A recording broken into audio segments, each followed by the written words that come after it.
সারাদিন কি করলাম তা নিয়ে থাকছে আজকের ভিডিও। আসসালামু আলাইকুম, দিস ইজ ববি। চলে আসলাম নতুন একটা ভিডিও নিয়ে। আজ হচ্ছে আমি ইফতারি রেডি করতেছি। আজকে তেমন কোনো কিছু আইটেম না, শুধু নুডলস রান্না করতেছি। এই তো আলহামদুলিল্লাহ, দেখতে দেখতে হচ্ছে 22টা রোজা পার করে দিলাম। এবার রোজাগুলো অল্পতেই শেষ হয়ে গেল মনে হয়, মানে একদমই কবর হয় নাই রোজাগুলা। তারপর হচ্ছে আপুদের সাথে একটু বাইরে গেছিলাম। আমার আসলে রোজা মাসে দিনের বেলা না, রাতের বেলা ঘুরতে একটু বেশি ভালো লাগে। লাইটিং গুলা দেখলে আমার অনেক বেশি ভালো লাগে, মানে সাজানো গোছানো আর কি।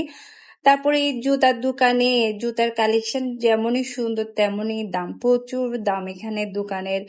জুতোর কালেকশন গুলো কিন্তু অনেক সুন্দর। এটা হচ্ছে আপনি প্লাজাতে একদম উপরের ফ্লোরে আর কি, যেখানে জুতা। আহ এটা দোকানের জুতোগুলো মাশাল্লাহ অনেক সুন্দর, কিন্তু প্রাইসটা একটু বেশি। মানে বড় লোকের কারবার আর কি, মার্কেট গুলো হচ্ছে বড় লোকের আর কি, যারা বড় লোক তারাই করতে পারবে আর কি এটা। তারপর আমি একটু ঘোরাফেরা করতেছি। আমার কাজ হচ্ছে ভিডিও করা, আমি ভিডিও করতেছি। আর এখানে হচ্ছে আপনি প্লাজার নিচতলায় আর কি, এটার হচ্ছে আমি আলাদা করে ভিডিও মেক করব, আপনাদেরকে শেয়ার করব। এখানে কানের রিং সবগুলাই সুন্দর, মানে প্রাইস গুলো রিজনেবল মধ্যে পেয়ে যাবেন। এটা হচ্ছে আমি আলাদা করে ডিটেলস বলে দিব আপনাদেরকে।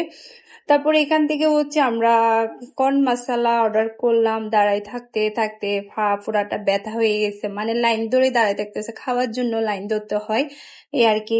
আসলে রোজার জন্য অনেক খারাপ লাগতেছে। রোজা মাসটা না অনেক ভালো লাগে, মানে সবকিছুই ভালো থাকে, মানে একদম আল্লাহ তাআলা রিজেকে সবকিছুই মিলাই দেয়। তা আমার মানে রোজা শেষ হয়ে যাচ্ছে, অনেক বেশি খারাপ লাগতেছে। তো কে কে রোজাকে মিস করতেছেন আমার মতন, অবশ্যই আমাকে কমেন্ট করবেন। সবাই আমার ফেসবুক পেজটা ফলো দিয়ে রাখবেন, আমার ইউটিউব চ্যানেলটা সাবস্ক্রাইব করে রাখবেন। ববিজ ব্লগের সাথে সব সময় থাকবেন।